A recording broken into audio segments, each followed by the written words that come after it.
Chinky, paano magplano ang malapit na magretiro? Kung yan ang gusto mo, pag-usapan natin to. Hi there mga kapatid, this is Chinky Tan, your pambansang wealth coach. Nako, mas maganda po, nagre-retiro po tayo na wala tayong problemahin pagdating po sa pera. Do you agree? Kaya nga, anong dapat natin gawin? Una, kailangan i-assess muna natin kung magkano ang kailangan mo bago ka magretiro. Diba? Kailangan bilangin mo, magkano ba? 10,000, 20,000, 50,000, 100,000. I-compute mo based on your current expense.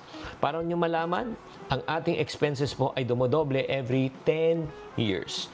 Kung 10,000 ka kada buwan, after 10 years, magiging 20, and after 10 years, magiging 40, and after 10 years, magiging 80,000 pesos.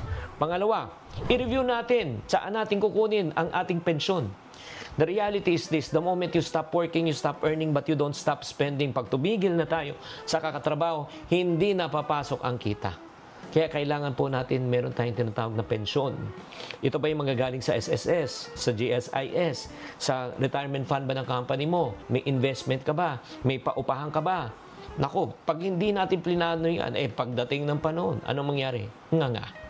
Pangatlo, bago tayo magretiro, make sure wala na tayong utang. Naku, napakalungkot naman kung ang makukuha mo ng retirement fund ay pangbahid mo lang ng utang fund.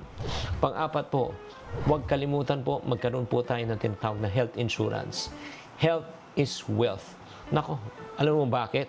Pag wala po tayong health insurance, wala tayong tinatawag na PhilHealth, baka isang resibo lang ang kailangan natin sa ospital, ma-wipe out ng pinaghirapan natin ng pera. Panglima, pag humina na po ang kita, siyempre dapat humina rin po ang gastos. I-simplify na po natin ang ating lifestyle. Bawasan ang unnecessary expenses. At last but not the least, nako, kailangan i-protect at palaguin natin ang ating pera. Bakit po? Darating ang panahon, wala na tayong kakayanan na para tayo ay magtrabaho. Kaya darating ang panahon, dapat na ang pera ang nagtatrabaho na para sa atin. Ang retirement po ay hindi katapusan, ha? Dapat ito ay simula ng yugto ng buhay mo na ikaw ay mag-chillax at magre-relax. Sana po naliwanagan po kayo. Tatandaan, tamang karunungan, tamang disiplina po ang susi sa pagyaman.